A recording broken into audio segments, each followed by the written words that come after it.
प्रेम शुक्ला जी, अब आपके पास आते हुए, मिस्टर शुक्ला, एडीएम पर कार्रवाई हुई है, अखिलेश यादव सीधा आरोप लगा रहे हैं, कल भी आपसे चर्चा हो रही थी, आपने मुजफ्फर खान साहब की भी बात सुनी, उनका आरोप है कि जो डिस्ट्रिक्ट मजिस्ट्रेट से जो एडमिनिस्ट्रेशन है उसके साथ मिलकर ईवीएम में कैसे उसको मैनिपुलेट किया जाए, कैसे देरी की जाए, आगे पीछे किया जाए, चोरी हो रही है वोटों की। बहुत बड़ा और गंभीर आरोप है।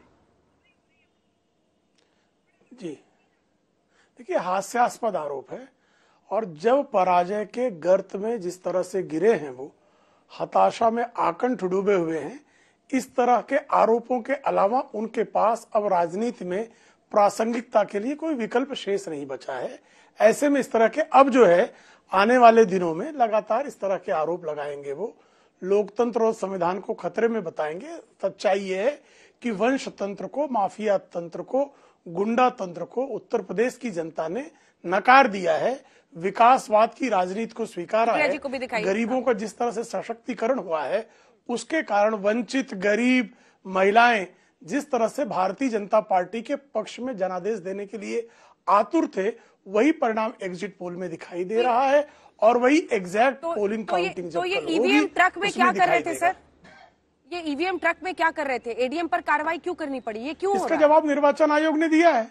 निर्वाचन आयोग ने उसका जवाब दिया है। निर्वाचन आयोग उसमें आवश्यकता अनुकूल कार्रवाई करेगा। यह जो है निर्वाचन आयोग के अधिकार क्षेत्र में आता है।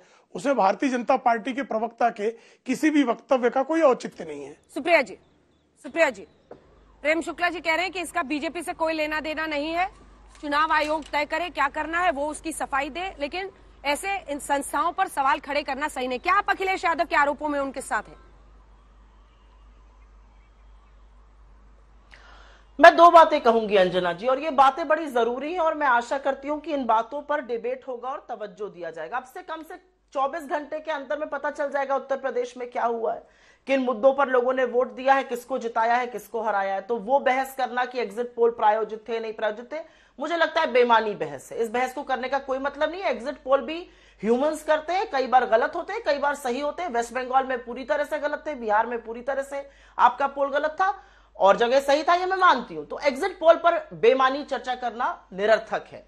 लेकिन मेरा सिर्फ ये कहना है कि जिस तरह के वाकये सामने आ रहे हैं, जो वीडियो सामने आ रहे हैं, और हम सब लोग ये सोशल मीडिया पर ही देख रहे हैं, और आप जैसे चैनल्स कुछ कुछ दिखा रहे हैं, करीब 15 जिलों से, जिसमें सोनभद्र है, वाराणसी है, लखनऊ है, गोरखपुर है, मुरादाबाद है, कुछ ना कुछ दिक्कतें सामने आ रही हैं।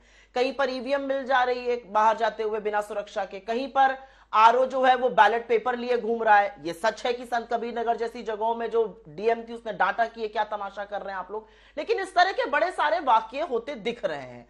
मुझे ऐसा लगता है कि चुनाव की निष्पक्षता को बरकरार रखते हुए और सबका अटूट और अडिग विश्वास हमारी लोकतंत्र की प्रणाली और प्रक्रिया में रखते हुए जरूरी है कि ज्यादा चैतन्यता और ज्यादा कर्मठता इस समय चुनाव आयोग को दिखानी होगी। अगर जरा सा भी कहीं से त्रुटि का मामला आ रहा है तो उनको जगना पड़ेगा, उस पर बोलना पड़ेगा। लेकिन चुनाव आयोग थोड़ा सा इसमें शिथिल जरूर दिखा है। अब कुछ कुछ कार्रवाई हुई है जिसका मैं स्वागत करती हूं।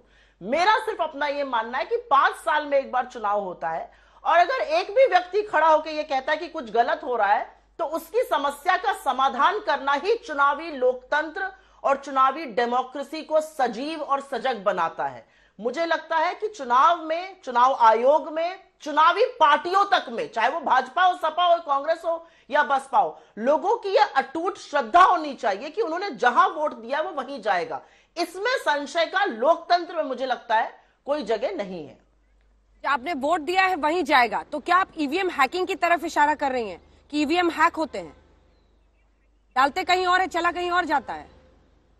नहीं, बिल्कुल नहीं। आप मेरी बात नहीं समझी। नहीं, आप मेरी बात नहीं समझी। मेरा यह मतलब है कहने का, जो इनविंसिबल फेथ होना चाहिए, जो अनफ्लिंचिंग फेथ होना चाहिए डेमोक्रेटिक प्रोसेस में। हमने वोट दिया है, वहां जाएगा, ईवीएम के साथ कोई गड़बड़ नहीं होगी। चुनावी तंत्र जो लोग संभाल रहे हैं, चाहे वो एसडीएम हो, डीएम हो, कमिश्नर हो, उनके साथ कोई गड़बड़ नहीं होगी, रूल्स का पालन होगा। अगर कमिश्नर को वाराणसी में आके यह स्वीकार करना पड़ा कि हां त्रुटि हुई थी, तो ये भारी त्रुटि है। और एक बात याद रखिएगा, ये त्रुटि इसलिए भी बढ़ जाती है क्योंकि ये कोई ऐसा वैसा क्षेत्र नहीं है, ये प्रधानमंत्री का संसदीय क्षेत्र है। मेरा अपना मानना यह है कि चुनाव प्रणाली की जो सजगता है, जिसको कहते हैं you have to have indisputable faith in elections in this country. और उसके अंतर्गत मुझे लगता है कि अनर्गल आरोप भी नहीं लगाने चाहिए, और अगर कहीं से त्रुटियों की बात आ रही है तो उस पर बड़ी ही सख्त कार्रवाई होनी चाहिए, जिससे कि किसी के मन में संशय ना रहे।